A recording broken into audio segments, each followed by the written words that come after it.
The opinions expressed on the following audio program are solely those of the host and the guests. Burner Podcast is an independently produced, not-for-profit show and is not associated with the Burning Man organization or its subsidiaries. The views expressed are not representative of the entire Burning Man community and are presented here for entertainment purposes only. In short, calm the fuck down. It's just a podcast. All right, let's do that again. Oh my God, amateur hour. Dude, the amount of times that I have tech trouble, after doing a weekly broadcast for 20 years, I still like once a month, I'm like, damn it. Yeah. Oh my God. All right, I'm gonna blame this on the late night lack of sleep thing. All right, let's try this again. Definitely recording now. Okay.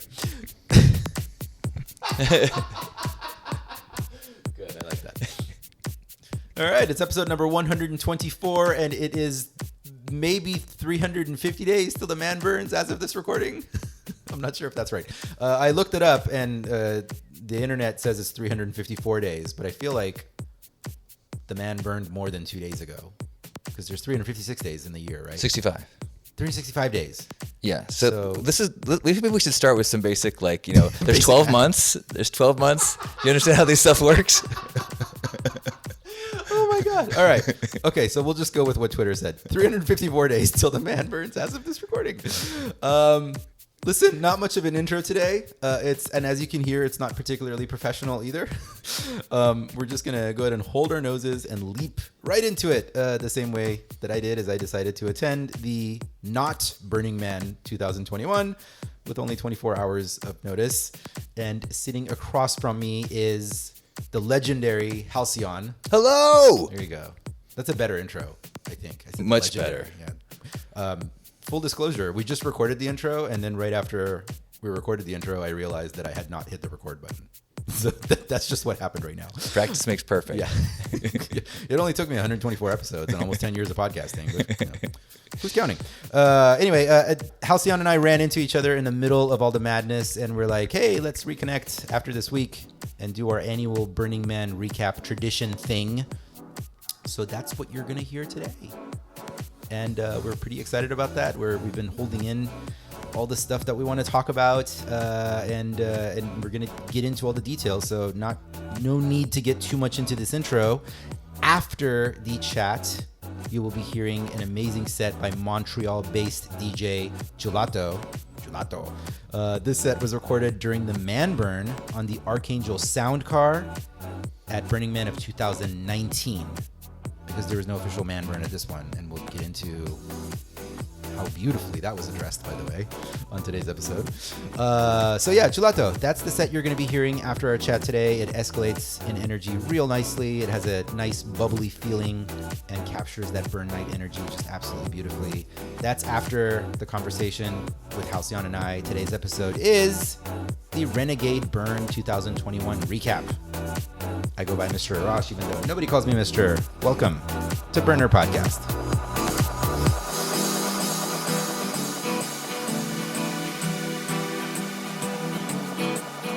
On the first part of the journey, I was looking at all the life. There were plants and birds and rocks and things. There were sand and hills and rain. The first thing I met was the fly with the balls and the sky with no clouds. The heat was hot and the ground was dry, but the air was full of sound. I've been through the desert on a horse with no name. It felt good to be out of the rain. In the desert, you can't remember your name, because there ain't no one for to give you no name.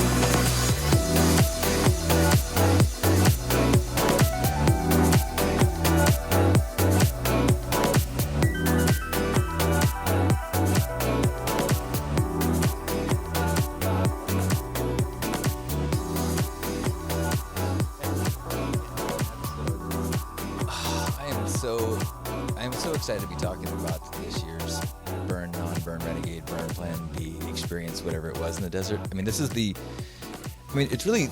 the first time that things have been like I feel like we have a lot to talk about. Absolutely. Like it's not just a review of how was your burn. Yeah. It's what was that? What does that mean? I mean, I feel like there's personally and collectively as a community, there's so much, unique things that happened this year. Yeah. And even like the path leading up to the event was huge for, I think, a lot of people. I mean, I always say, Burning Man begins the minute you decide to go. Right. And this Absolutely. year, I think the Burning Man experience began the minute you had to decide, are you going to go? Right. Yeah. Because I think whoever set up that live feed, I think is pretty responsible for a giant chunk of us that showed up out there. Oh, interesting. Yeah, we had my roommates. I recently relocated to Pasadena in LA, California. And my roommates are with Mystical Misfits camp out of LA, and they were watching like the feed for a few minutes every night and kind of seeing how it's building up. And I was looking at it, and I'm like, there's people out there. There's lights out there. There's things happening. That's when the seed got planted in my head. Interesting. Yeah. So I leading up to it, I am somewhat ashamed to admit that I was very full of fear and very full of concern, and I lacked a little bit of faith in what might happen out there. Right. And yet I felt like because Burning Man and its history in our community is so important to me, like I felt a responsibility, like I have to go and witness what's going to happen out there. Right. And so I watched a little bit of the live feed when I got out there, and then after being there for 24 hours, I felt like, oh my gosh, I wish I could contact everybody and start texting some friends and say, if you're on the fence, you should come. Right. This is not what we feared. This is best we could have hoped for. Right. Absolutely. Yeah. And I want to, we're going to dive pretty deep into that. And I think let's start with sort of, figuring out, let's recap kind of where we were past year. Last year was total lockdown. I heard from people through the grapevine that a much smaller group of people ended up going out there anyway. Which was like, obviously, like we were in the middle of like the highest level of fear and confusion and concern about what was happening with this worldwide pandemic. And I think it's important to like address sort of like what built up to this year and how like some of our decision making went. And I'm going to be very transparent about like where I was with it.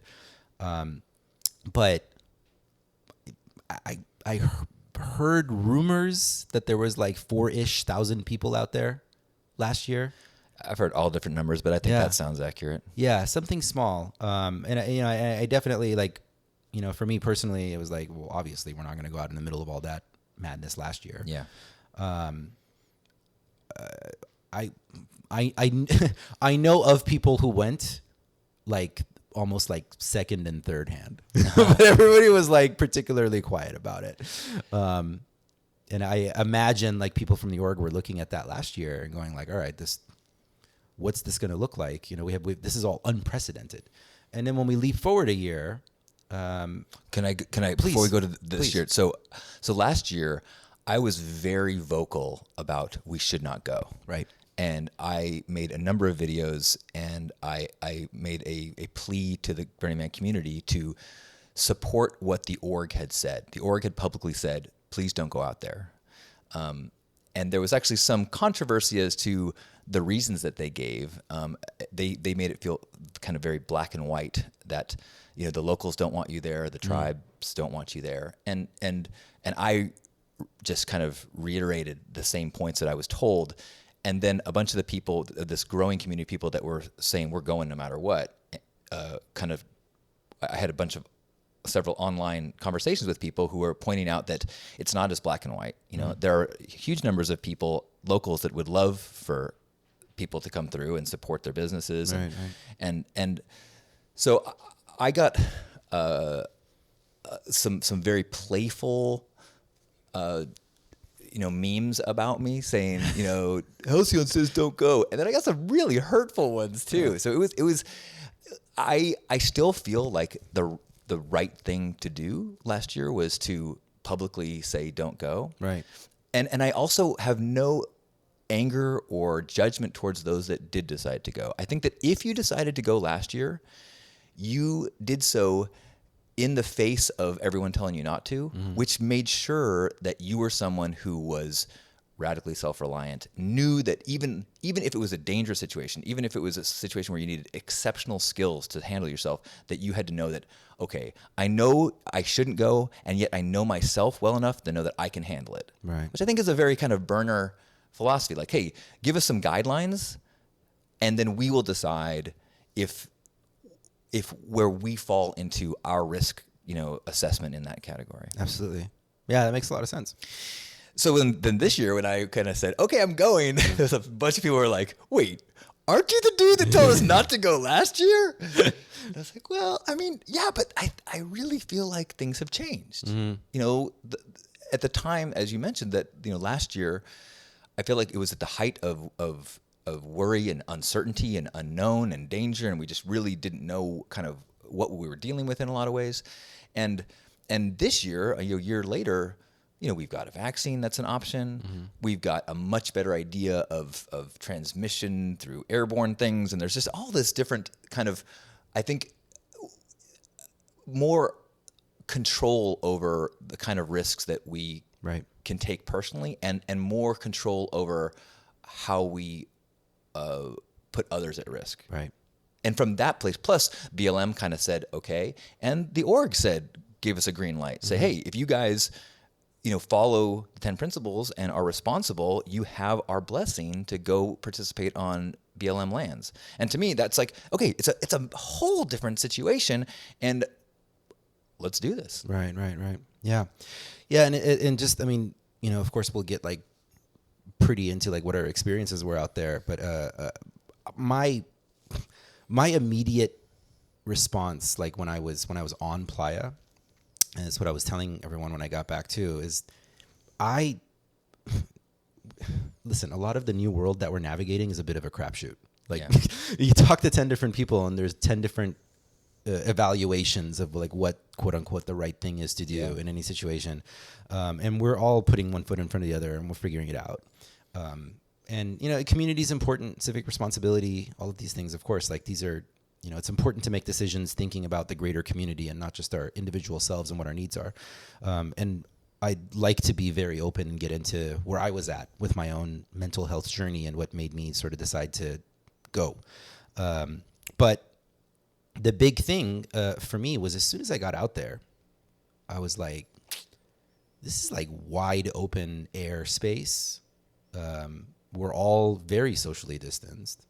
There's of course dance floors and stuff where like people were congregating, so they were like close to each other, but it was super easy to avoid.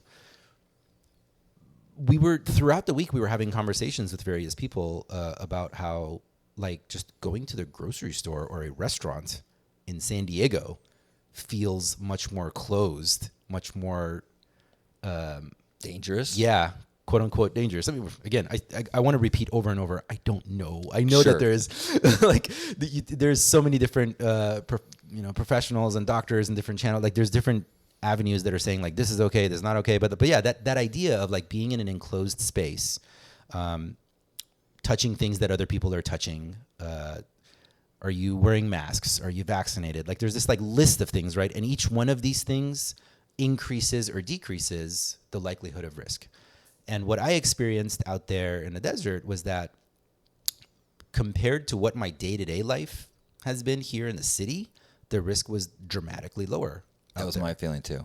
And that's what, when I had some people, I made a post where I said that decompression has been hard for me this year. And I think part of it is because of having to return to the pandemic. And someone's like, you never left the pandemic. You brought it with you. And I was like, well, you're totally right. However, I felt like, as you were saying, like the behaviors and activities and protocols that I followed in the desert were well within my acceptable risk categories. Yeah. And even that like stopping at a casino hotel on the way home was probably the most risky thing that I did. Yeah. But one of the things that that also I think contributed to my feeling of comfort out there was here is a community of people that is very practiced at working together under adverse conditions. So may it be a dust storm or extreme wind or crazy rains and muds or possible transmission of airborne virus. Like these are all things that I think that we can work together, which was something that I don't feel necessarily in my day-to-day world when I'm at the grocery store. I don't have this feeling like everyone here is all on team work against adversity together. Yeah. But I did feel that out when I was, in the desert. 100%. Yeah, I couldn't agree with you more. Yeah, there's like one of the things that I kept kind of noting was like, I don't know if you want to, how hippie you want to get about this topic, but I'm like, look, our community addressed like the consent hugging thing before this pandemic broke out. So like we're already like trained to like not just like hug each other, not just touch, right? So like that right there was something interesting to observe on Playa because I saw that part of our culture evolve before the pandemic. And then when the pandemic came, it was like, well, that's even more useful now. Right? Like, so overwhelmingly, I mean, like, yeah, of course, like we see close friends, we take that calculated risk when we hug. Well, that's one of the most common questions I've gotten since returning is, did you hug people? My YouTube channel is Hug Nation. Yeah. I have a bus called the Hugmobile, like hugging is clearly a huge part of my life. And as you said, I've had to address the consent issues around hugging, years ago. And I felt like very quickly, there was are you hugging was, a greeting to people. And also there was it felt to me that there was a pretty easy to read language of arms outstretched. Right. Yeah. I also feel like, that it again, as we keep saying, neither of us are scientists. However, I don't put hugging in a high risk category. I think, talking to somebody on a loud dance floor where you're breathing each other's face, that's a dangerous activity. Totally. But putting my breath on someone's back for a breath does not feel in the risks of that I've decided are within, acceptable for me. Yeah. Hugging is okay. Right. Yeah. And then you add a whole bunch of breeze and a whole bunch of open land, and it was my response. If you say, "Are you hugging?" is going to be hell yeah. Yeah. And I think, but I think the interesting thing that I experienced is that like this is something that I think has come over the past few years of our community having this conversation about consent. You're of course like an ambassador of hugs. With me, I'm kind of finding that, again, like I am hugging friends. They tend to be like if there's like various circles of friendship, right? Like my closest inner circle, and then like the second circle and the third circle. The closer you are in that inner circle, the more likely it is that we're gonna have a hug. Yeah. Whereas like my first burn, it was like literally everybody you met. Yeah. You'd ask their name. It was just a handshake, basically. So I felt I think that part of that is, and this, I think that we have a sense of trust in our communities the closer that they are. Yeah. And so if I agree to have lunch with a friend, that's a close enough friend that I'm gonna have lunch with, I don't do a full interview with them about their practices, about their recent tests, about I have a level of trust that I know what they are going to do to take care of themselves and what I would do with it. Now, out at the burn, I know that there are people that have risk levels that are much lower than mine that they found acceptable, or beliefs about vaccines that are different than mine, right. and so there, I think I was not in the round one or interior circle of intimacy when I was at the burn. However, I think it was a tighter feeling of intimacy than I would in the default world, which I guess is surprising considering there is a lot of very libertarian possibility of freedom-seeking people out there. Sure. Yeah. And this is strictly anecdotal. Yes. What I'm about to say too. It felt, I was hearing some chatter before I headed out that, it's going to be like all the anti-vaccine crowd that's out there, and it's going to be all the crazy selfish assholes and this and that. And that was not at all my experience. Me neither. What I experienced was, I don't know, if I had to venture a guess, about the same kind of ratios of people that we'd have in any other burn. There was some folks that I spoke with who did not trust the vaccine. And then there was tons of other people I interacted with who were social distancing and having hand sanitizer and having masks on. Masks, Yeah. So many people already have masks at Burning Man. Yeah. Yeah, I mean that's why what I'm like, wearing a mask on a crowded dance floor is okay. That's now I'm in an acceptable risk category. But I had the same experience as you, where I felt like I was worried. They say a hero dies 1,000 deaths and a coward dies just once. I died 1,000 times leading up to the burn, being worried about these kind of outlier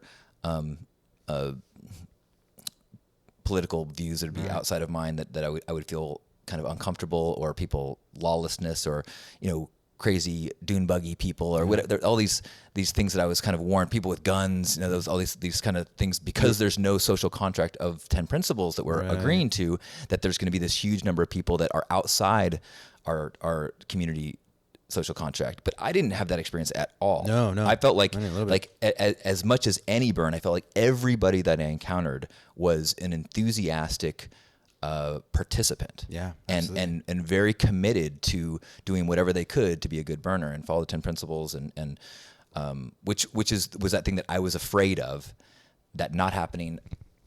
So happy to report that I was wrong, and I was so impressed by who showed up. Yeah, me too. It was like, the community's been trained very, very well. That's what I kept saying. I kept saying like, remember your training. Yeah. like this is like, and I think that that's a really good point of the training. Like, this did not happen in a vacuum. This didn't happen like, hey, let's all go do this in the desert. This is decades in some cases of training. Yeah. And like this wasn't anarchy. This was well-trained anarchists who have learned how to create community and treat one another in respectful ways that allows for community to thrive, even without anybody enforcing the rules. Right. But I think that required training to happen. Yeah, absolutely. I let me preface this by saying I'm by no stretch of the imagination an expert in the political views of anarchy.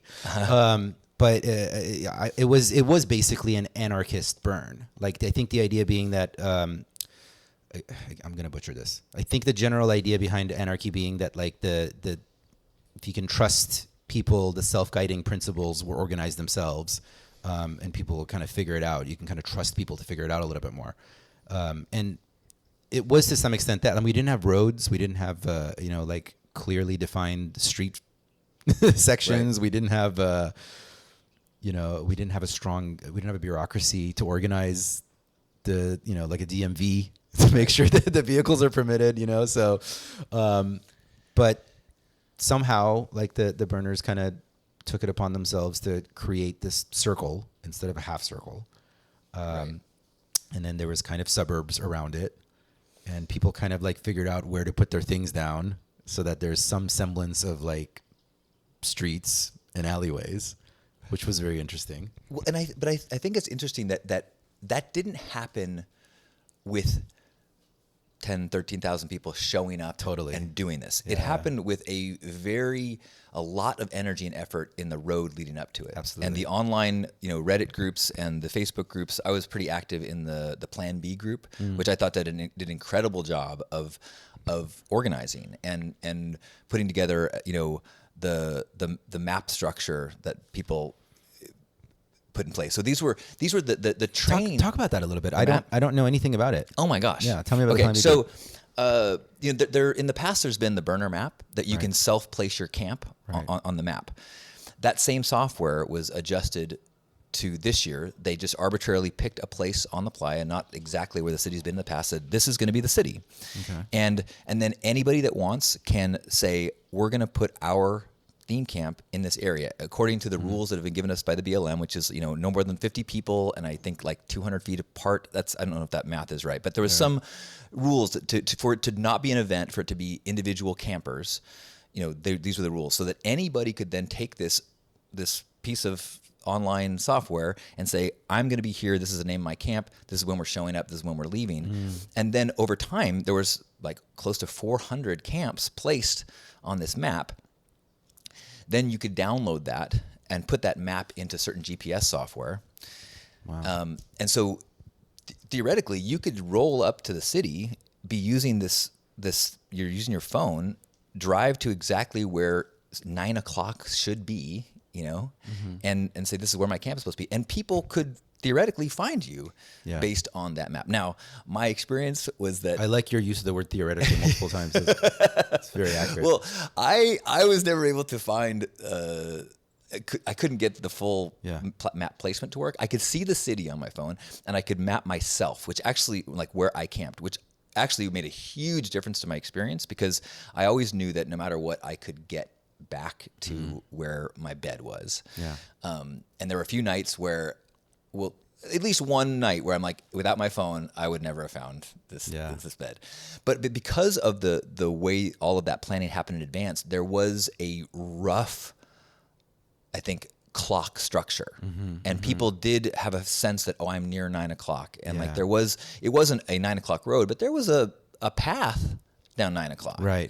That you could kind of make it all the way from the outside into what is Esplanade. And there was an Esplanade, and there was, the temple was at 12 o'clock. Yeah. And so yes, there was a temple, listeners. There was a temple. Yeah. And so, but because of the planning leading up to it, there was, I think people already had a sense of civic responsibility and a sense of working together to make the city planning. Right. And I think that required, that happened because we have been practicing it for years and years and years. Yeah, totally. Absolutely. How far in advance was Plan B being organized? Many months, maybe 3 months is when I probably started following along. Interesting. And all sorts of conversations about like how to do toilets, how to, a lot of first timers come in and say, hey, I'm coming in to bring my van, and lots of acculturation happening. People, and that's, I actually feel one of my regrets is that I did not really embrace acculturation. People say, "Oh, are you going to Burning Man?" And I kept saying, "There's no Burning Man this year." I thought it was so important to make sure that people didn't think this was going to be Burning Man. Where I feel like what I should have said is like, "There's no official Burning Man." Yeah. However, people are gathering to practice the 10 principles in the Black Rock Desert. And by the way, would you like to know what gifting is? Right. But people took that on in a big way. I thought that veterans there took on the education of first timers in a pretty significant way, and I think that virgins were very receptive to it. To the point that I felt like that the enthusiasm to be a good burner was stronger this burn than I have maybe ever seen. Right. Yeah, I agree. I had some very powerful interactions with virgins, and the excitement that they were feeling to be out there, and the energy was very like, the conversation was very much like, hey, this is my first burn. Like it was very much just like any other Burning Man. And they were humble and ready to receive. And, I don't know, again, I'm taking a shot in the dark here, but I imagine, because we always get like the crowds of people that are interested in more like the Instagram hashtags, right? Right. And it definitely felt like the virgins that I interacted with at this burn were like, very much exactly the types of burners that we want in our community. Well, there was a really wonderful moat this year that I think kept people out, which was poop buckets. You know, Yeah. if you were looking for an Instagram photo shoot, you know, one, there's no promise of big, beautiful art. There was not. Right, there was a little art, but there was not big art. So the photo options are different than they were in years past. And there was the thought of having a convenient burn was kind of obliterated by all the talk about, you know, how you're going to cart your poop out and stuff like that, which I thought was, you know, that was one of the huge blessings of the experience. That the other thing that I think is significant to some of this newbie energy is the size of the event, and because of the self-organizing aspect of it, there was a really powerful sense of we did this. Right. And that's always part of Black Rock City. I think that's part of, you know, regionals in general. You know, the Burning Man, the whole culture is that ownership. And when you feel like this is ours, I helped make this. It's a intensely different experience than I'm attending an event versus I'm helping create and throw an Absolutely. event. And I think that it's I think why a lot of people's emotions and connection was so strong this time. And so a lot of people are saying it was their best burn ever. I think because they were reconnect that feeling of like, I felt like I was a part of this. Right. It's the same reason that I often recommend to people who are starting to get jaded, well, you got to get to a regional. Absolutely. You know, you want to feel like you are making a difference in an event. You can, you know, spend a few months and dramatically impact what a regional can be. Right. You could spend all year and all your money at Black Rock City and no one could even notice what you created. Yeah. Yeah. It's the same thing. I always tell people, like, work on an art project. Yeah. You know, I rarely, I mean, I don't even know how that works. Like, I don't know how to burn without working on an art project. So, you know, that was like the one closest thing I could say to a regret that I had is I wish I had gone out there earlier. Yeah. And had that like experience of watching the city come up.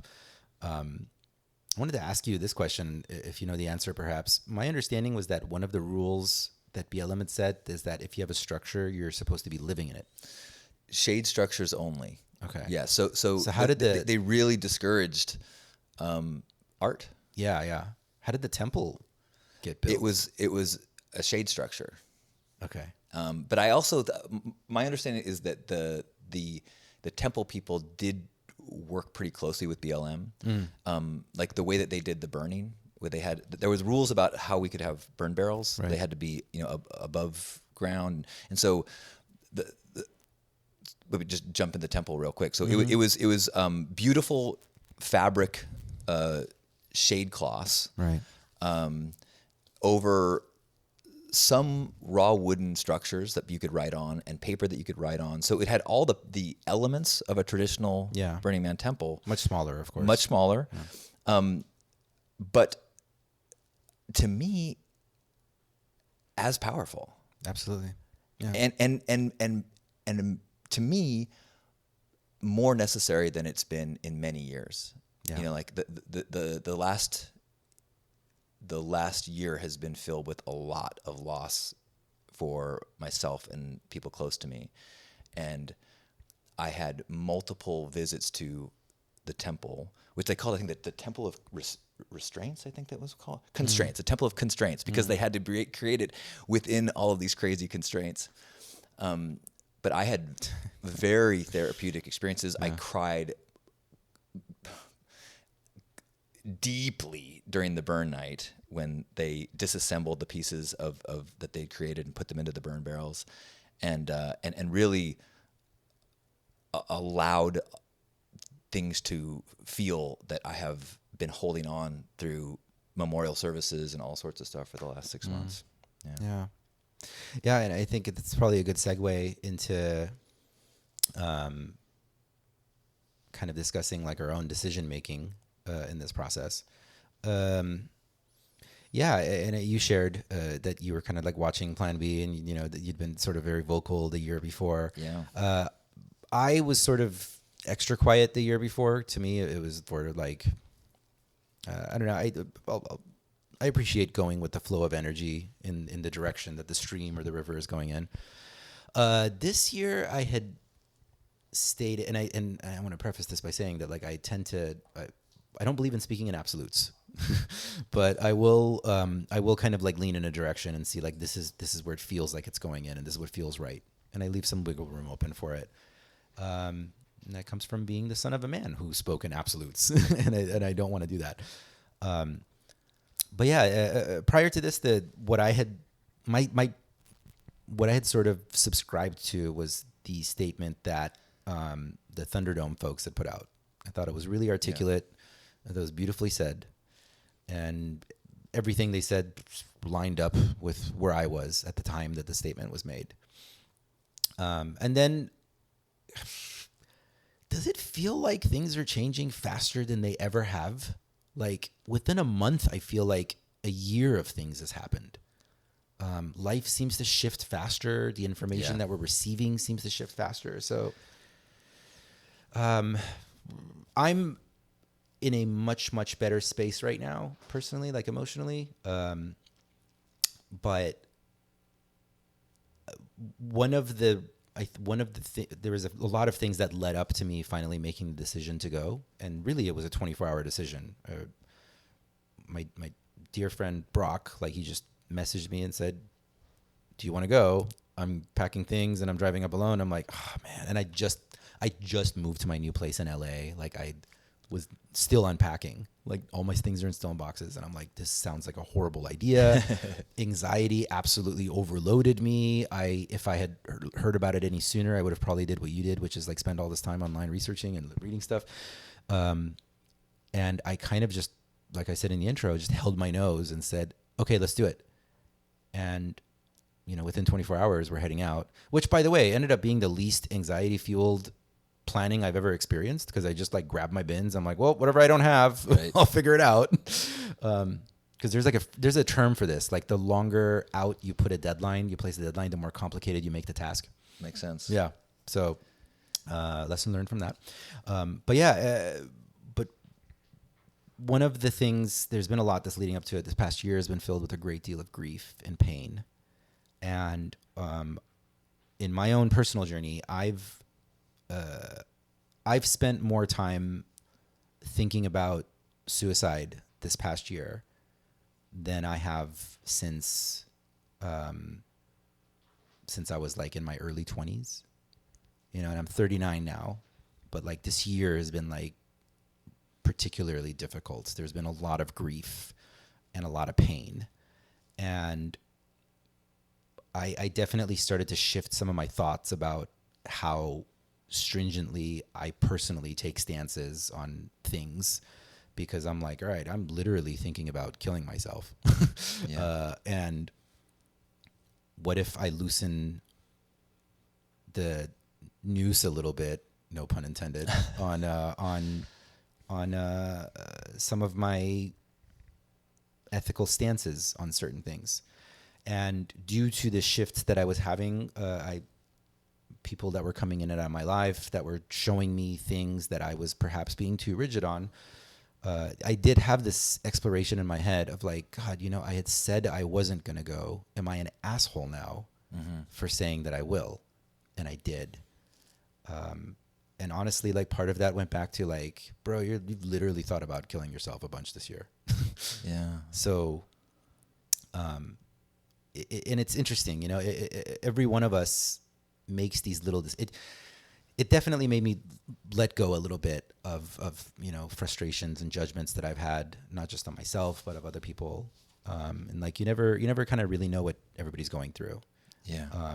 And so, yeah, that was leading up to it. So I was starting to feel better. Mental health was starting to get a little better, but like a big thing that came for me out of this massive transformational experience, I feel like I'm still experiencing metamorphosis from Burning Man 2019. That fucking theme was way too accurate. Seriously. But yeah, I one of the things that has come to me from this transformational experience was like saying yes to more things than I ever have. Well, I'm very happy to hear you saying yes. Happy that we're having this conversation, and that I think that I have been intimate with suicide thoughts at many times in my life. And, I still utilize suicide as a tool, at least the thought of it, because I think that it is liberating in the way that you're talking. Like, if you put on the table the possibility of your last final decision of no more, that becomes the extreme option. And then all sorts of things that used to be maybe too crazy. It's like, well, why not? Yeah. Why not make a decision that maybe is hypocritical? Why not, get a one-way ticket someplace? Why not drive to Burning Man in the middle of the night and risk what's going to happen? Why not tattoo my face? There's there's suddenly like in a almost infinite number of things you can try before you try that last option. And I think that it's interesting because I turned 50 this year, and I really had to face the fact that the first year I went to Burning Man in '98, I was braver, I was more adventurous. There's no way I would have had any doubt. I would have said, heck yeah, I'm going to this crazy thing. Yeah. Whereas now, as a 50-year-old man, I'm like, oh, I don't know, it's gonna be this, and I'm not this, and I really had to do a lot of kind of tough introspection of the person that I have become versus the person that I was, but a similar kind of process I went through of like, if I don't like the person that I am right now, well, then I need to make some more courageous, extreme decisions. Yeah, and one of those is going to be heading out to the desert, even though I don't know what it's going to be like. Yeah. Hold the nose and leap in. Yeah. I really appreciate you sharing that, because I've been having the same kind of experiences. I looked at like my first burn. Dude, I recorded episode 100 of this podcast in South Africa. And the way that happened was Paul, who's now like family to me at that time. He was a listener, and he reached out on like SoundCloud, I think, and said, I heard you're interested in attending more regionals. You can come stay with us and try, and attend Africa Burn. And I don't think we actually even spoke on the phone ever. It was just like some messages via Twitter. And then I booked my flight. And then I was in South Africa to stay with people I'd never met before for 2 weeks, to go out into the middle of the desert with. Right. And I keep reflecting back on that. I'm like, that was pretty fucking bold. Right. Like, where'd that guy go? Yeah. Did I get more fear-based? What happened? And I'm feeling, thankfully, at least being aware of that means I'm in a position to flip it back. Well, I think, one of the really beautiful things that happens when you attend, Burning Man is that you meet a bunch of people who are pretty fucking courageous. Yeah.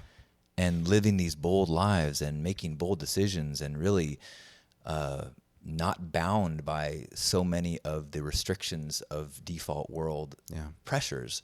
And so, I know that for me, just, the more I interact with people who are living lives like that, the easier it is for me, I think, to let go of my fears. And I think maybe, as we're sitting here talking about it, maybe that's one of those huge consequences of this last year and a half is fewer and fewer people of interacting with, fewer and fewer people that are reminding me of my adventurous, courageous self, and more of the default pressures pushing me into the weaker parts of my decision making. God, that is so powerful, because as we're having this conversation right now, it's dawning on me that like if I really had to place some sort of like a measurement on when I felt like this version of me started to come out that I didn't like as much, it is connected to COVID and the lockdown in the last couple of years. I mean, it's no secret that we, as we have more life experiences, we're on this planet longer. We get gut checked more by experiences, and then it's easy to become more fear-based. It takes more courage to listen to the youth and learn from them and be more dangerous and bold, right?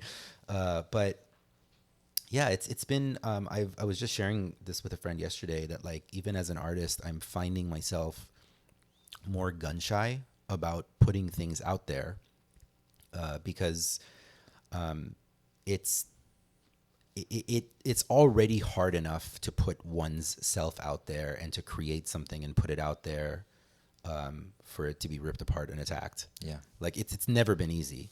It feels like it is a little harder now because the social media, like I'm imagining it visually as like the Tasmanian devil. Like they as soon as something, it can immediately catch on like, hey, and you don't even need tons of people to jump on a thing. Like just one person can say, you're disingenuous because of XYZ, and that can fuck up your week.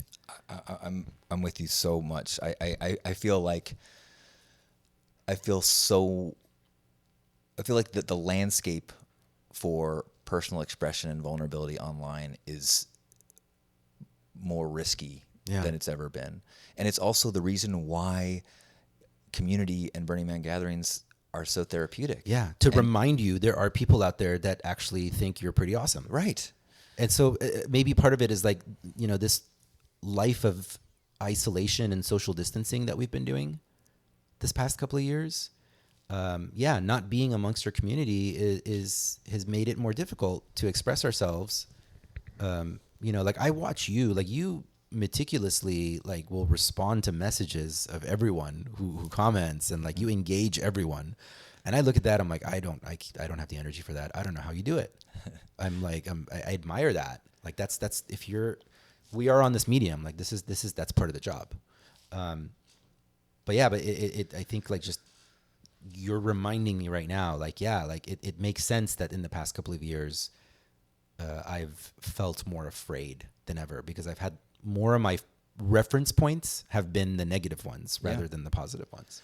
And we've been the cultural tools that we have access to, the media and everything. We're so well trained to attack right now. Yeah. You know, I do feel like if we are passive right now, the voices and the pressures to be quieter, to be more scared will definitely take over. And I would love to just mention the things that I've been practicing to try to combat this. So every morning at 9 a.m. I do a love broadcast where I go on Facebook Live and I just say I love you to everybody and try to remind people that are all there in the live broadcast that these are the people in your neighborhood. Yeah. You know, borrow a little Mr. Rogers, but like that's the way I feel at a burner event. You get the reminder, like, oh right. The world isn't filled with the people I saw on TV. The world isn't filled with the people in that obnoxious comments thread that just made me feel like everyone sucks. The world is filled with people like Arash and like the people that just served me a grilled cheese sandwich. These are also the people out there. And so finding whatever communities that we can in these times, since we don't have the same the same personal gatherings, finding online gatherings. I'm doing online gratitude circles, and I encourage everyone to, even if it's just like text threads with your friends or Zoom with your family, like ideally if you've got a Burning Man camp, really encourage them to get together. I haven't had a lot of luck with getting together with my Burning Man camp, but really trying to find ways to see reflected in other people. Oh, right. The world is filled with good people, and I'm a good person, and it's worth it for me to keep making the effort to be kind and compassionate and creative. Yeah, because one of those human-to-human interactions easily outweighs a handful of the online interactions. Easily. Yeah, I have a very irritatingly hippie new daily thing that I do is every time I have a bunch of synchronicity numbers. Like there's a bunch of them that show up for me a lot, like 808, 702. So I've made it a point whenever I see one of those that I choose in this order. First, I'm going to engage somebody in person. Like if there's somebody within my voice's reach, I'm engaging that person immediately. I'm getting out of my inside. It could be somebody just walking by. I'm gonna like make a joke about something. We're gonna interact. If it's not, it's gonna be somebody that pops up in my head that I haven't, maybe like just a random text. Hey, I'm thinking about you. I love you. Let's reconnect. And then like something might come out of that exchange or not. Like, but it's just like a reconnecting with people. That's great. So that's been like the new thing I've been doing. Freaking love that. Yeah, I mean that's part of the My Love Morning thing is to try to first remind myself who out there is in the world, that there are wonderful people out there, and then as I go for my daily walk, and encourage everyone to say hello and good morning to everyone you pass. Yeah. To fight that instinct to go into our masked bubble and keep our heads down. And because that's the opposite of what you experience, at the burn. I mean, when you drive around on your bike and everyone's like, "Hey, hello, good morning, come here," like that changes the way you see the world. Yeah. And that's also why I think that it's a strong argument to the people who felt like it was too dangerous to gather. Yeah. It's like, except look how dangerous it is when we isolate. Right. Like there is a real powerful health danger to start believing that it's not worth it. Yeah. Yeah. I had all that said, I had and I wonder if you had any of these kind of experiences. Like right after I made the decision to go, I remembered, because I'd completely forgotten. I remembered what an important spiritual vortex Burning Man is for me every year. I remembered what an important part of my transition it is, of my transformation, of my evolution, and I'd forgotten because I was like just fixated on thinking about it as this physical event thing, because the past couple of years, the entire conversation in the zeitgeist has been biology and physical events, right? So, and I forgot what an important part of my soul experience it was. And I spent, there was earlier one night where I wandered around the desert alone for, I don't know, an hour and a half, following light to light, but like having like internal dialogue that gave me more clarity about something that's been ravaging me lately. And I was amazed that this clarity came to me out there. Like it is a voice from source. And then I ended up meeting, by a variety of happenstance, a handsome, delightful young furry. And we ended up spending the rest of the evening like deeply connecting. He held me when I cried, and then I held him when I cried, and we held each other, and it was this interaction with a person. Like, how else would I have met this person? And then it turned out they're exactly the person I needed to meet, and was like borderline expert on exactly the topic that has been like ravaging me the past couple of months. And that, like, those kind of things are why I go to Burning Man. The dance floor is fun. Yeah. Dance floor is great. But that's what I'm looking for, and that's what I got. I'm with you. I feel like the part that was most difficult for me of missing the gathering last year, and what I became aware of when it didn't happen, is how much of my sense of self is reflected back to me at Burning Man. Yeah. And how much my identity and my self-worth in some ways, and my concept of why am I here, it happens as I'm in these conversations and connecting with people and feeling, hearing people's passions and hearing people being transformed and going, oh, like this is the juice. This is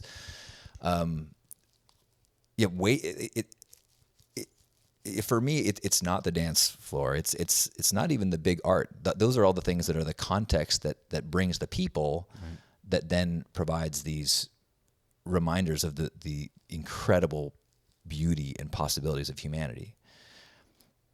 Let me just add an asterisk to something we were just talking about, because I'm stressing that someone's going to mention it. When we were talking about the risks that we're willing to take and our risks of our personal lives, we're also both very aware that the decisions that we're making right now are not just personal. Oh yeah, we're making decisions about how it affects other people, and I just want to nip any comment in the bud that yes, that part of the conversation is self-risk and risk to others. Okay. Yeah, no, 100%. Yeah, and I would add to that, like, part of what I explored, because again, it's a daily conversation, it's daily journaling and meditation. Like I didn't personally, like, we didn't like come to these decisions like, I want to go party in the desert. Like, God, you have no idea how badly I wish I did operate that way. Life would be way easier, but I don't. And part of what I explored is like, how well am I showing up in the world that I'm in if I'm in this incredibly dark place and I can't get out of it? Yeah. I think part of the decision making for me has been, and going back to the really beautiful Thunderdome post, that I feel like we have to find the sweet spot that we're comfortable in. Yeah. Sometimes the place we're comfortable in is in very extreme behavior. Like, maybe you are, you make the decision to be raw vegan and you're not going to eat honey because it hurts bees, Or maybe you find a place like, well, my quality of life is at a place where I'm comfortable having grass-fed beef, and you each have to find our specific place. And that's when I was trying to evaluate, like, is it acceptable for me to have a Burning Man experience while there is injustice in the world, while there is inequality, while I have this privilege? What an excellent question. And to me, the answer is yes, because I don't believe that you hold off joy until suffering is eliminated. Yeah. I think you embrace as much joy as you can to fill you up with enough energy and joy so that you can do what you can to make the world a better place. Absolutely. Yeah. And I know myself well enough that if I slip too much into self-sacrifice, then I am no longer acting at a place where I am helping. Yeah. We're not showing up in a place of alignment. We're showing up from a place of fear, and then we end up continuing to contribute fear. Yeah.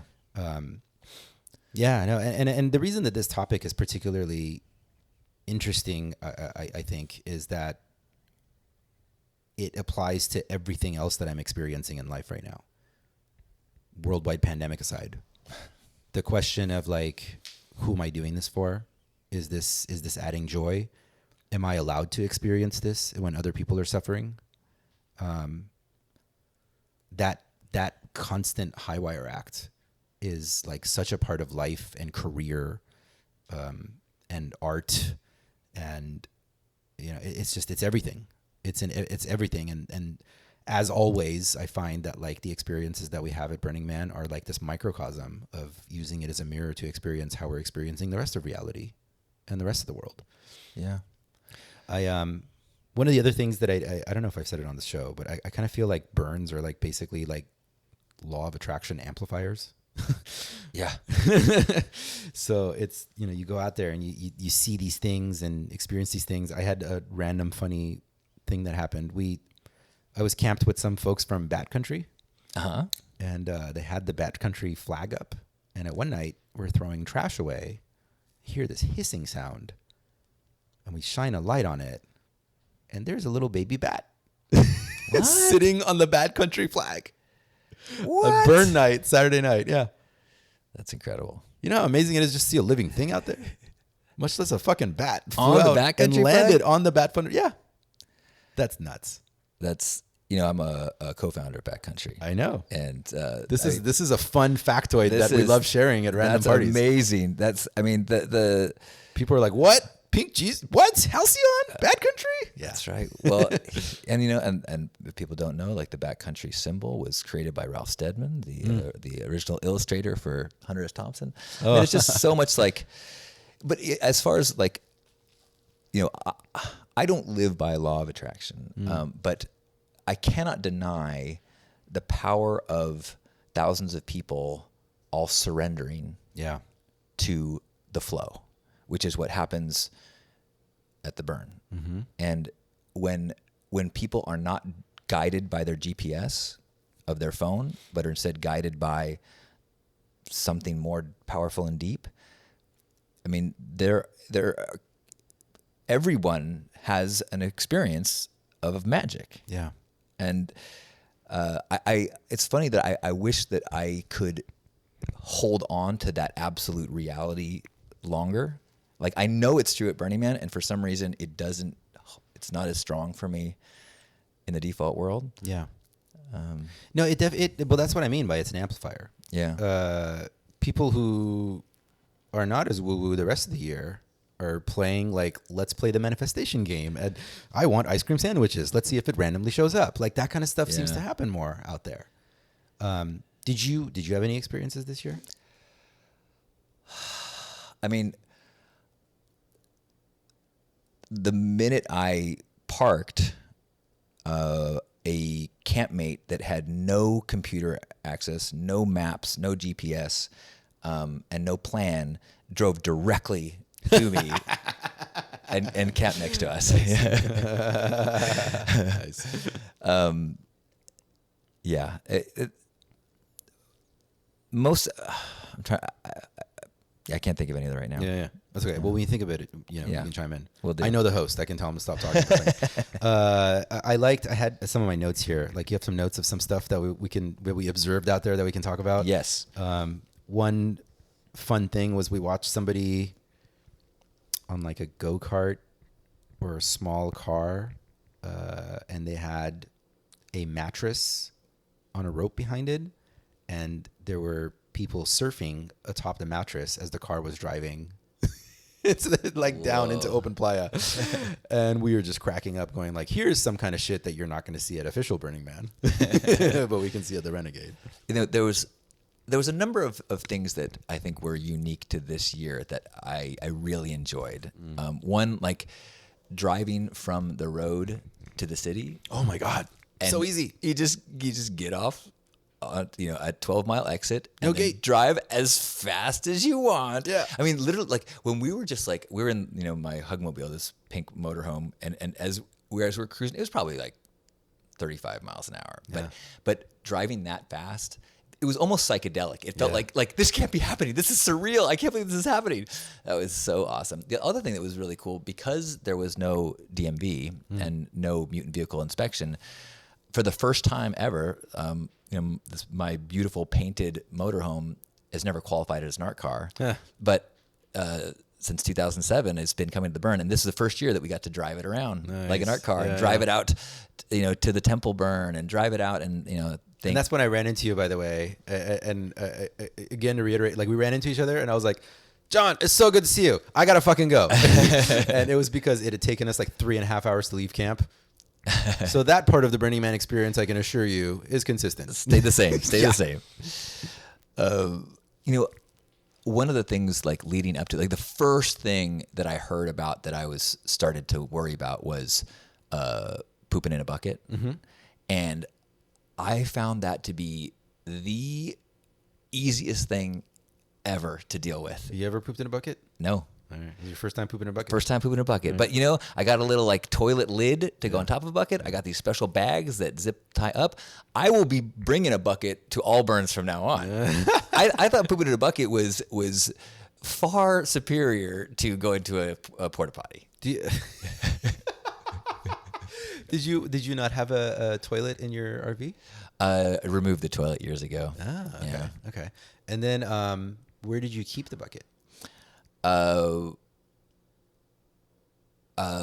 had I have a separate tent that Okay. I kind of put our bins and stuff in Right. outside. So we had the toilet, and then we had a bucket to put the bags in, and then or to put the lid on, and a separate bucket to put the full bags in. Okay. Yeah. And it was a non-issue. Yeah. Which was crazy considering how much time I spent, 4 months ago researching this new problem that I've never had to deal with before. I also like that because that was accepted and normal, and now people knew that you had to bring a pee jug with you, which I remember, normally being out adventuring and being like, I got to pee again. Right, because right. I'm a good burner. I hydrate. But every time I have to go to pee, you got to go find a porta potty. Whereas now it was considered absolutely acceptable to just go, excuse me, pull out my jug and just pee in front of people into my jug. In the same way, like I feel comfortable, like just like putting my finger like halfway at my nose at the burn. Cause if these are human things. We got to deal with them. So I enjoyed this kind of shift towards coarser and more acceptable treatment of our body. Yeah, I had a funny experience. I was like, am I not peeing as much? I was hydrating. I think maybe I wasn't drinking as much because there weren't as many bars. Because normally you're hopping, like it's not uncommon to like hop from bar to bar and have a drink for me. And I just found myself not needing as many pee breaks as a result. Well, as your doctor. Oh wait, no, I've already said I'm not a doctor. We did get to have that fast driving experience because we went out to the hot springs. Oh, really? Yeah. Well, like at first the first night we tried it, like there was like 5 of us in a car and we got lost somewhere off-roading. And I mean, it started to get dangerous. So very important lesson. Make sure that you take the straight road there and not one of the side roads, because we almost like got stuck out there in the darkness and we're like, whew, we're a little worried. There was a quick minute there. We were a little concerned about getting back into civilization. Or whatever it is that we call that. But then the second day we hopped in a car and we took the direct route there, and it was just open playa, straight flying, like going top speed, and got to dip my feet in the hot springs a little bit. And it was magical how quickly I felt reinvigorated just from putting my feet in. Wow. Like it was nuts.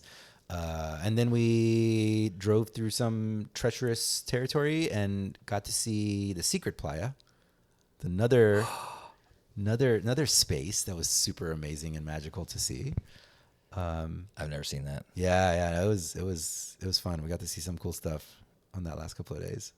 But yeah, driving fast on playa is definitely fun. Yeah, I mean, but how on the other side of that, that was one of the things I was worried about. Is that, normally when one of the agreements that we make as part of our social contract to being part of Black Rock City is once you park, you don't move your car. Right. Yeah. And we follow the 5 mile per hour rule and things. And so one of the things that I had been warned of is that is not going to be followed, and that camps are going to be so far away that everyone is going to be driving from camp to camp. And I'm like, wait, there's going to be 10,000 people driving their cars around? This is going to be so freaking dangerous. Yeah.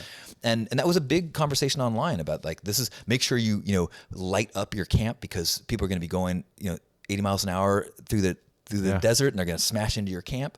And I found that I think that was happening in the open playa areas, but within the city areas, which was established, that people were very conscientious of driving slow and being safe. Yeah. So again, another thing I was afraid of, what if people don't follow the rules, and people without anybody enforcing it did what was required to have a safe community experience. Yeah, no, I agree. I got to tell you,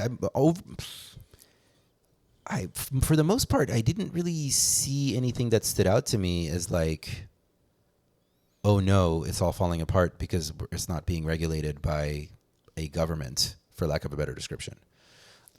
Yeah, people came and went. They did definitely go faster than 5 miles, but not that much faster, I did see BLM pulled over. I was camped with Surly Camp they're based out of Reno, and they have the giant red chicken art car. Oh yeah. And I watched BLM pull over our chicken art car. Because they said somebody was hanging off of it or something. I don't know. Interesting. And they like gave them a list of things that you can't do, and supposedly another call came in and they just took off. I mean, that was my experience, was that BLM was quite considerate with their enforcement. Yeah. They're pretty hands off. They gave reminders. Yeah. The things that I think that they were most concerned about were the things that were dangerous to us. Like when there were cars going too fast, they were pulling over people and saying, hey, I don't think they were ticketing, but I think they were just trying to like really protect us, as opposed to prey on us or punish us, for which I thought that was one of the concerns too, with like some of the enforcement. And I know they did shut people down for spitting fire. Mm-hmm. That was against the rules, and they stopped people doing that, although plenty of people did it rogue. Right. I thought lasers were off limits. I think that's right. But there was some pretty impressive lasers that we ended up following. Oh, you got caught. Yeah. Totally got caught by lasers. And then we got there, and like it was a van. And but it was surrounded by art cars, which was cool. And like the thing is, Robot Heart was there. Yeah. And so we kept hearing rumors that Mayan Warrior was there. Right. So when I saw the lasers, I'm like, those are really impressive lasers. That's got to be Mayan Warrior. And then we get there and it's just a band. Well, what I heard, and I know a number of people that get caught by that too, which I actually think is a bravo to that prank, because my understanding is they placed these really powerful, beautiful lasers beyond some very soft playa. Yeah. So like to get there, you had to get off your bike and push your bike, and the people, like, the effort to get there was so intense that it was like an intentional trap. Oh my God, you're right. Now that I think about it, well played. Yes, well played. Yeah, that was a bitch and a half. Because by the time I get there, I was like immediately tired and was ready to go to bed. Well, one of the earliest pranks that I can remember is people. This is back, I think, before there was even like a sound camp area. People would say, "Are you going to go to the dark rave?" Because there was a rave area that was kind of outside the city, and then there was the dark rave that people would talk about. And you go, "Oh, it's like 3 miles that direction." Oh my God. And it's awesome, which is that joke and prank has taken different forms and names over the years, but it's still going. I'm impressed that I have not heard it, but I'm looking forward to using it on some unsuspecting virgin in your future Burning Man. What do you think? There was the numbers I'd been hearing was like 20,000 to 30,000.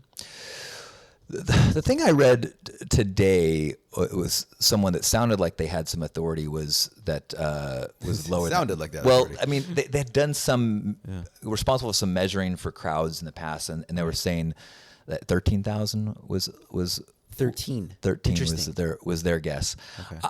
I think it's really hard. It tell. was really. We sent up a drone and looked. Which, by the way, you don't have to get permission from Media Mecca. Right. You just send up drones. And it was very spread out. We were like amused. Like there was like the central circle, and then then it looked like there was other like little mini burns happening further away. Right. So the circle was the Plan B map, but there was also lots of several other groups that had decided to create little townships that were outside of the Plan B, that's my understanding how it was last year. Was there was no central city, and there was lots of, 5 or 6 groups. Yeah. But last year the groups were so far apart that you would drive between. It was too far to bike, like 5 miles between some of these. Whereas this year there was the central city, and then I don't know how many people were parked far away. Right. Or these little townships. Whatever the number was, it was, kind of a mid-90s number as far as like, how many people were at the burn in the mid-90s, I think, with a similar amount of lack of rules. And I think what people have been pointing out is like, look at your history. I think it was 96 was when the anarchy of Burning Man hit a tipping point, and there were fatalities, and there was chaos at a level where the decision was made, we either need to shut this down or we need to really organize it better. Right. And I think that, as people are having the conversation, it's like, we don't need the org anymore. And this is, I think that it's important to remember that this was a incredible thing. This was, I'm so proud of burners. And I'm so proud of the structures and the organization that led to it. Yeah. And I hope that people take from this the possibility of self-organizing events, and then we go back to having Black Rock City. Yeah. No, and I want to definitely make that statement too. Like I absolutely want Black Rock City back. The way, and it's I was incredibly happy I went. I had important spiritual breakthroughs. I left the burn remembering that life is beautiful. I definitely want the org back for sure. Yeah. I was describing it to my roommates when I got back. Like it kind of, Brock and I were driving back and we're having this conversation. It kind of felt like having sex for a very, very long time and just not being able to finish. That's what this year felt like to me. So like, I'm very happy that I had sex. It would have been nice to finish. And I don't know how else to describe it. Like there was some part of it at the end, we had we had a man burn, quote unquote, with the drones. Yeah. Which was amazing. We're gonna put a link to some of the videos that are out there so you can see it if you haven't. But yeah, the drone show for the week was going up and just doing like its pretty little light things, and then on the last night, on burn night, it turned into a man. It was incredible. It was spectacular, and hearing people just losing their shit, like I lost my shit on the Esplanade was absolutely amazing. I was watching it from my camp, and I didn't want to risk missing anything. But I could hear the crowds like, what? I mean, it was. I totally did not expect this because, first off, I am not. In the past, I have not been a fan of drone art. There's something about it's so cold and mechanical and programmed. And there's something about it that maybe it reminds me of like sci-fi movies and like, well, if it can be used that way for good, could it be, what could it be used for? But the man burn specifically, it started with, I don't know, 2, 3, 5 minutes of like organic swarming. Yeah. And it was so beautiful and warm, and then it took the form of a massive man. Yeah. I don't know. I mean, it was Probably the biggest man in history. right, Yeah. massive. Yeah. And then I mean, you could just hear people gasping. I mean, I felt like goosebumps. I have goosebumps right now thinking about it. And what was so especially cool was think about what's happening at this moment in this part of the country. Is there are fires burning. The sky was still not at a perfect health because of the amount of smoke from the recent fires. So the fact that we were able to have a man burn without actually burning anything and actually adding any smoke to the sky, it was like, oh, this is actually the perfect way to have a burn this year. Absolutely. And it brought us all together to have that experience. People brought their art cars out to the middle. So there was and I brought my fake art car out to the middle. And we had that kind of like come together burn night experience. Right, it was, I mean, that kind of was the cherry on top of a whole week that was way more Burning Man than I thought it was going to be. And it's such an interesting, Scott Froschauer, who's an artist we've had on this show, who hosts Build to Burn. Which is on at burnerpodcast.com. There's links to it. But his whole concept was exploring art because he's an expert on burning, like how this process goes on like building it so that it's ready to burn. But now, since we're having more and more conversation than ever about like how this is affecting our environment and if it's, also sustainability, like it's a pretty complex conversation of like what it means for 80,000 people to go out there and burn a bunch of shit and how it affects the environment in our community. And I feel like this thing, seeing the drones, is going to be a fascinating thing potentially for him to explore, and other artists that are looking at like, how can we capture the spiritual essence of that burn without damaging our environment and being more sustainable. And I think it's a whole new topic that's being explored. I feel like it's just a whole new conversation. I mean, it was a beautiful example of burner ingenuity, like just like the Temple of Restraints, and this was the burn of restraints. Like how can we access these same transformative communal experiences in new ways? And overcoming obstacles, which is what we've always done. And I thought that these were beautiful examples of the community doing that. Yeah, no, it's an old mantra I've had in my head for years and years that I read somewhere randomly. Freedom inhibits creativity. We come up with the most interesting shit when we're constrained. An example I've given many, many times is Iranian cinema will have, like, in Iran, it's illegal to show like men and women touching and kissing. But they do have beautiful love stories that come out of Iranian cinema. So they look for more interesting ways of conveying the love between these characters rather than like the quick, oh, now they're touching, now they're kissing, Right. Burning Man every year is an incubator where we come up with interesting ideas and then we take those ideas out into the default world and are better participants in the human experience as a direct result. And this year's Renegade Burn was no different. People got more creative, they got more interesting, and I think we got more ideas about how we can show up better in our communities. Yeah. I had I had every year when I'm leaving the burn, the ideas start flowing in of like things that I'm ready to work on and I want to work on and things I'm excited about. And then sometimes those ideas end up like fading.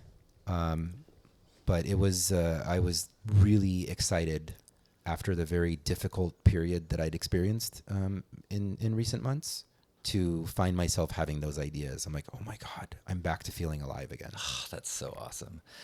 I found my reminder or my inspiration was I don't want to be on vacation. This year, in many ways, was a vacation for me. I didn't bring our theme camp. I joined a camp and was kind of like a lazy camper, showed up on Thursday, wasn't responsible for anything. Right. And I really was reminded of how the deepest joys at Burning Man are through contribution. And what I really hunger for and miss is more responsibility, building more, touching more people and making the burn better for more people. And so I'm like super charged up to like, okay, I can't wait to do Pink Art next year. Can't wait to really be dedicated, which is actually such a gift, because sometimes year after year it starts to feel like a burden or like, and now I'm feeling like this beautiful reminder of like, no, that's the sweet stuff. That's the good stuff. When can I start the best job in the world again? Let's do it. So I'm assuming then that your official prediction is Burning Man will happen in its form next year. Well, someone I respect said, "Don't talk in absolutes." Yes. I was like, yeah, that sounds smart. I am planning on it. That's You're okay. I'm planning on Set intentions, not goals. Returning to Black Rock City as part of a official burn next year. Right. Yeah. I had some conversations with some org folks that were out there, not in an official capacity. They were partying, and they were like, "It's great that we can party this year, because normally we're just working the whole time." But yeah, some of the conversation was about like, we don't like, something catastrophic could have happened this year and it could be the end of Burning Man, period. Because like the political fallout from it might have been too much to address. There was also conversations about like, are these people ever going to leave? I think they put together a volunteer team to come out and like do some leave no trace work. And there have been, that's another thing on the online groups, lots of activity with people staying behind. You may have followed. There was somebody left a porta potty out there. Wow. Yeah, and so that's what was actually been kind of beautiful, is to watch the way that the non-centralized community has worked to identify whose responsibility it was, right. How to deal with it, and so it is now, my understanding, it has been removed from the desert, and there are people out there that have been, doing sweeps, and actually people that are, unofficially doing a, MOOP map evaluation. Yeah, listen, if we can get a fucking 747 off the playa, we can get a porta potty off playa. That's what people are saying. This is an example of, why, self-organized doesn't work. I'm like, really? Give us a week. I think we got this. Yeah. That's pretty good. We're in good shape. Any other interesting tidbits you want to share before we sort of go back to our default world stuff? I mean, I want to say that there was so much to be encouraged by this year, by what happened in the Black Rock Desert. I've been hesitant to call it Burning Man. I've been calling it a Burning Man experience, right? Much like the Gerlach Regional or something, because to me it was distinctly different than Black Rock City, but distinctly different and powerfully inspiring. Right. I think a lot of people realized how much value you can get to really contributing and to creating and being a part of it. The other thing I think that I just want to make sure I mention is that I think that this year, the definition of experiencing Burning Man, really got broad. There are people, last year it began, but this year, many people experienced Burning Man through virtual reality and through, online connections. And while that's, to me, a very different experience, it also has overlap in some of the things we talked about earlier about finding community that makes you feel supported and finding community that encourages you to be creative and authentic. Yeah. And so I feel like as I've been meeting people through online realms that have never been to a physical event, this thread of I'm a burner is becoming very real, and people are finding opportunities to express and become burners in many different ways, whether that be an online realm, whether that be an official burn, whether that be maybe these new self-organized burns that finding alignment in the 10 principles and finding transformation through this community is becoming, a worldwide option for everyone. Yeah. That's beautifully said. Couldn't agree more. Woohoo! Yeah. Wow. It's been a doozy. Yeah. Thanks again for this conversation. Thank you.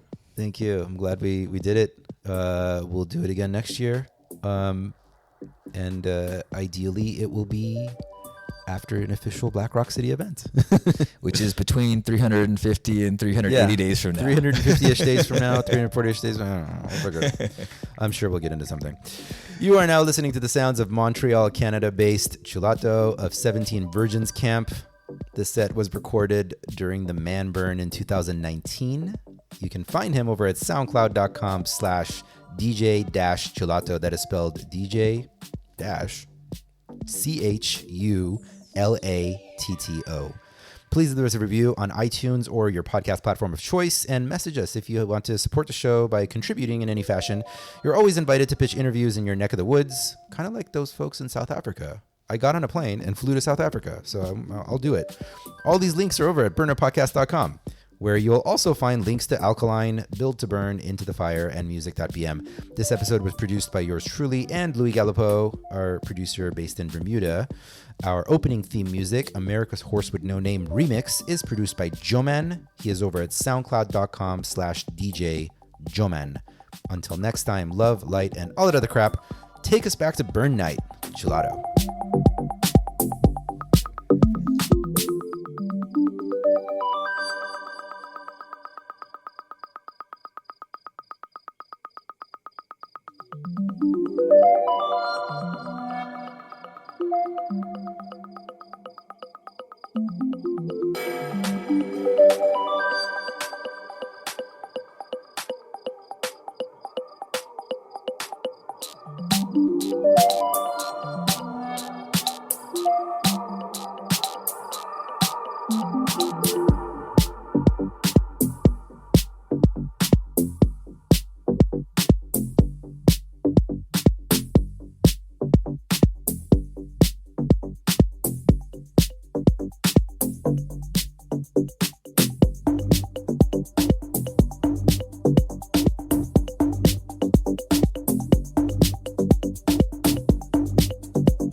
burnapodcast.com.